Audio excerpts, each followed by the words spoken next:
दोस्तों, अगर किसी ने आपसे कह दिया कि you are not so smart तो आप चौंक जाएंगे और यह मान्य भी नहीं करेंगे। हमें इस बात का कोई अंदाज़ा नहीं है कि आप हमारे जैसा व्यवहार क्यों करते हैं। हम जो चीज़ें चुनते हैं या जो विचार हम सोचते हैं वही क्यों सोचते हैं। सोचने में हमारी त्रुटियां संज्ञानात्मक पूर्वाग्रहों, अनुमानों और तार्किक भ्रांतियों के कारण होती है। एक बार हम इन पूर्वाग्रहों को समझ ले तो हम उनसे बेहतर ढंग से निपट सकते हैं और हम सच में स्मार्ट भी बन सकते हैं। डेविड मार्केनी द्वारा लिखित पुस्तक you are not so smart के द्वारा हम अगर चलेंगे और चेंज यूर थिंकिंग पैटर्न पर यह सबसे बेहतरीन पुस्तक है। तो इसमें बताए गए मार्ग पर हम चलेंगे तो हम ज़रूर स्मार्ट बन सकते हैं। तो दोस्तों, इस किताब का सारांश मैंने 4 भागों में बांटा है क्योंकि बहुत ही महत्वपूर्ण पॉइंट है और डिटेल में हम जानने वाले हैं।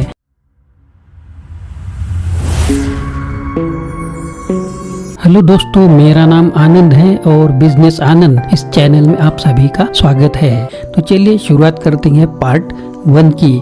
मनोवैज्ञानिक और संज्ञानात्मक विज्ञान से बाहर आने वाले काम का एक बड़ा हिस्सा है जो कहता है कि आपको पता नहीं है कि आप जिस तरह से कार्य करते हैं, जो चीज़ें आप चुनते हैं उन्हें क्यों चुनते हैं, या जो विचार आप सोचते हैं उसे क्यों सोचते हैं। सबसे महान वैज्ञानिक से लेकर सबसे विनम्र कारीगर तक प्रत्येक शरीर के भीतर प्रत्येक मस्तिष्क पूर्वकल्पित धारणाओं और विचार के पैटर्न से ग्रस्त है जो मस्तिष्क को जाने बिना ही उसे भटकाता रहता है। आपको स्वाभाविक रूप से कुछ तरीकों से सोचने में बाधा आती है, दूसरों को नहीं, और आपके आसपास की दुनिया इन पूर्वाग्रहों से निपटने का उत्पाद है, उन पर काबू पाने का नहीं। संज्ञानात्मक पूर्वाग्रह विचार और व्यवहार के पूर्वानुमानित पैटर्न हैं जो आपको गलत निष्कर्ष निकालने के लिए प्रेरित करते रहते हैं। ह्यूरिस्टिक्स मानसिक शॉर्टकट है जिनका उपयोग आप सामान्य समस्याओं को हल करने के लिए कर सकते हैं। वे मस्तिष्क में प्रसंस्करण की गति बढ़ा देते हैं, लेकिन कभी कभी आपको इतनी तेजी से सोचने पर मजबूर कर देते हैं कि आप जो महत्वपूर्ण है उसे भूल जाते हैं। तार्किक भ्रांतियाँ भाषा से जुड़ी गणित की समस्याओं की तरह है जिसमें आप एक कदम भी छोड़ देते हैं या बिना समझे ही घूम जाते हैं। वे आपके दिमाग में तर्क है जहां आप सभी तथ्यों के बिना किसी निष्कर्ष पर पहुंच जाते हैं क्योंकि आप उन्हें सुनते या सुनने की परवाह नहीं करते। पता नहीं आपकी जानकारी कितनी सीमित है। तार्किक भ्रांतियाँ इच्छाधारी सोच का परिणाम भी हो सकती है। अब मैं एक एक पॉइंट आपको इस भाग में बताऊंगा। पहला है भड़काना। प्राइमिंग तब होती है जब अतीत में कोई उत्तेजना आपके व्यवहार और सोचने के तरीके को प्रभावित करती है या जिस तरह से आप बाद में किसी अन्य उत्तेजना को महसूस करते हैं। सैम डैन एरिली ने अपनी पुस्तक प्रोडक्टिवली इरेशनल में प्राइजिंग पर विस्तार से चर्चा की है। प्राइमिंग तब सबसे अच्छा काम करती है जब आप ऑटो पायलट पर होते हैं, जब आप व्यवहार करने का तरीका चुनने से पहले सचेत रूप से आत्मनिरीक्षण करने की कोशिश नहीं कर रहे होते हैं। आप आत्म प्रधान नहीं हो सकते, सीधे तौर पर नहीं। प्राइमिंग को बेहोश होना होगा। अधिक विशेष रूप से यह उस चीज़ के भीतर घटित होता है जिसे मनोवैज्ञानिक अनुकूली अचेतन के रूप में संदर्भित करते हैं। एक ऐसी जगह जो काफ़ी हद तक दुर्गम है। अक्सर हम इस बात से अनजान होते हैं कि हम कितने अनजान हैं। प्राइमिंग केवल तभी काम करती है जब आपको इसकी जानकारी नहीं होती है, और जो लोग मेज पर खाना रखने के लिए प्राइमिंग पर निर्भर होते हैं वे अपने प्रभाव को छुपाए रखने के लिए बहुत मेहनत करते हैं। जब आपका मस्तिष्क या मानसिक क्रूज नियंत्रण चालू होता है या जब आप खुद को अपरिचित परिस्थितियों में पाते हैं तो आप सुझाव के लिए सबसे अधिक खुले होते हैं। दूसरा पॉइंट,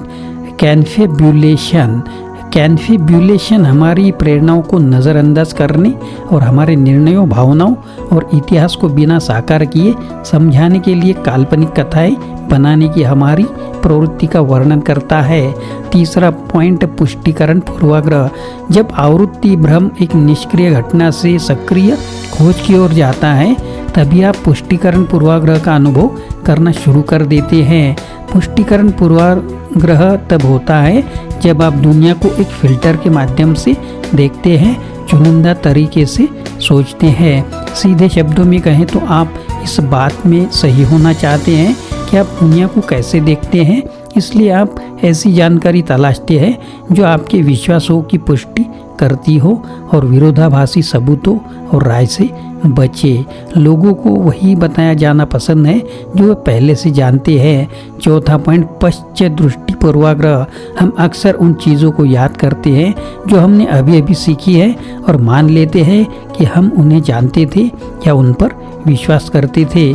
इसे पश्चात दृष्टि पूर्वाग्रह के रूप में जाना जाता है। आप हमेशा उस व्यक्ति को देखते रहते हैं जो आप हुआ करते थे। आप आज जो व्यक्ति है उससे बेहतर मिलान करने के लिए हमेशा अपने जीवन की कहानी का पुनर्निर्माण करते रहते हैं। पूर्व दृष्टि पूर्वाग्रह उपलब्धता अनुमान का करीबी रिश्तेदार है।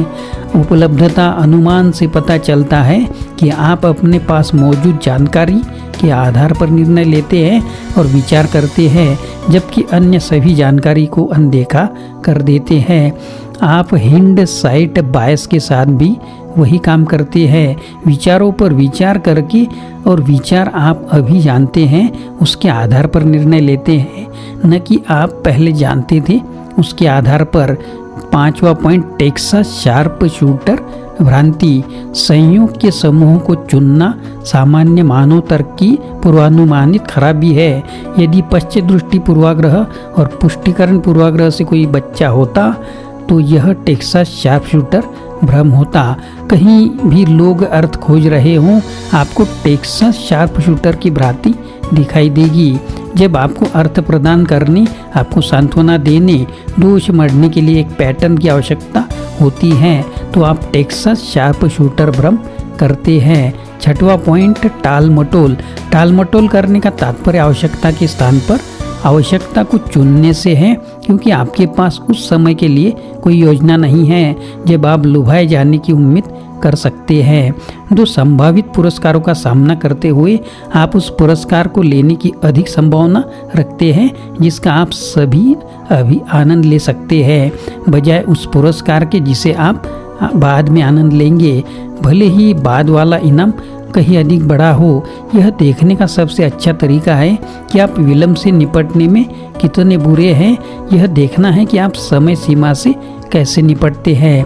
यदि आप यह विश्वास करने में विफल रहते हैं कि आप काम को टाल देंगे या आदर्शवादी बन जाएंगे कि आप कड़ी मेहनत करने और अपने समय का प्रबंधन करने में कितने अच्छे हैं, तो आप कभी भी अपनी कमजोरी पर काबू पाने के लिए कोई रणनीति विकसित नहीं कर पाएंगे। आपको टाल मटोल में खुद को हराने के बारे में सोचने में माहिर होना होगा।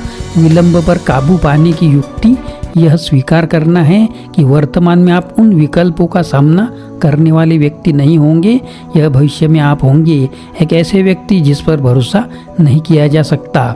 भविष्य आप हार मान लेंगे और फिर आप वापस वर्तमान आप में चले जाएंगे और कमज़ोर और शर्मिंदा महसूस करेंगे। अब आपको भविष्य में ऐसा करने के लिए प्रेरित करना होगा जो दोनों पक्षों के लिए सही हो। सातवां पॉइंट, सामान्य स्थिति पूर्वाग्रह। इससे कोई फर्क नहीं पड़ता कि आप जीवन में किस चीज़ का सामना करते हैं, किसी भी स्थिति का आपका पहला विश्लेषण उसे उस संदर्भ में देखना है जो आपके लिए सामान्य है और फिर जो आप जानते हैं उसके साथ नई जानकारी तुलना और अंतर करना है। इस वजह से आपके पास एक अजीब और चिंताजनक स्थितियों की व्याख्या करने की प्रवृत्ति, जैसे कि वे हमेशा की तरह व्यवहार का हिस्सा होती थी। किसी भी खतरनाक घटना में, जैसे डूबता हुआ जहाज या विशाल नरकंकाल गोलीबारी या बवंडर, ऐसी संभावनाएं हैं कि आप अस्पष्ट जानकारी के खतरनाक अति प्रवाह से इतने अभिभूत हो जाएंगे कि आप कुछ भी नहीं करेंगे। किसी संकट के दौरान सामान्य स्थिति का पूर्वाग्रह रुक जाता है और यह दिखावा किया जाता है कि सब कुछ पहले की तरह ही ठीक और पूर्वानुमानित रहेगा। आठवां पॉइंट, आत्मविश्लेषण। कुछ भावनात्मक स्थितियों की उत्पत्ति आपके लिए अनुपलब्ध है और जब उन्हें समझाने के लिए दबाव डाला जाता है तो आप बस कुछ न कुछ बना देंगे। इसे आत्मनिरीक्षण भ्रम कहा जाता है। उपलब्धता अनुमान। उपलब्धता अनुमान आपके परिचित जानकारी पर विचार करते समय अधिक तेजी से और अधिक हद तक प्रतिक्रिया करने की हमारी प्रवृत्ति का वर्णन करता है। पुरानी कहावत, जब मैं इसे देखूंगा तो मैं इस पर विश्वास करूंगा, कार्यस्थल पर उपलब्धता का अनुमान है। यदि आपके सामने उदाहरण प्रस्तुत किया जाए तो उस पर विश्वास करना आसान है, बजाय संख्याओं या अमूर्त तथ्यों के प्रस्तुत किए गए किसी बात को स्वीकार करने के। 10वां पॉइंट है दर्शक प्रभाव। जितने अधिक लोग किसी संकटग्रस्त व्यक्ति को देखेंगे उतनी ही कम संभावना होगी कि कोई एक व्यक्ति मदद करेगा। इसे दर्शक प्रभाव के रूप में जाना जाता है। चाहे रक्तदान करना हो, टायर बदलने में किसी की सहायता करना हो, किसी कलाकार के खजाने में पैसे डालना हो या किसी लड़ाई को रोकना हो, जब लोग किसी अन्य व्यक्ति को उदाहरण पेश करते हुए देखते हैं तो मदद के लिए दौड़ पड़ते हैं। 11वां पॉइंट धूर्त क्रूगर प्रभाव। यहाँ बताया गया है कि मैकरेनी ने डर्निंग क्रूगर प्रभाव का वर्णन कैसे किया है। आप जितने अधिक कुशल होंगे, आपने जितना अधिक अभ्यास किया होगा, आपके पास जितना अधिक अनुभव होगा, उतना ही बेहतर आप अपनी तुलना दूसरों से कर सकते हैं। जैसे जैसे आप सुधार करने का प्रयास करते हैं, आप बेहतर ढंग से समझने लगते हैं कि आपको कहाँ काम की ज़रूरत है। आपको जटिलता और बारीकियाँ दिखाई देने लगती है। आप अपनी कला के उस्तादों को खोजते हैं और उनसे अपनी तुलना करते रहते हैं और देखते हैं कि आप में कहाँ कमी है। दूसरी ओर आप जितने कम कुशल होंगे, आपने जितना कम अभ्यास किया होगा और आपके पास जितना कम अनुभव होगा, आप कुछ कार्यों में दूसरों से अपनी तुलना करने में उतने ही बुरे होंगे। आपके साथी आपको इसलिए नहीं बुलाते क्योंकि वे आपके जितना कम जानते हैं या वे आपकी भावनाओं को ठेस नहीं पहुंचाना चाहते।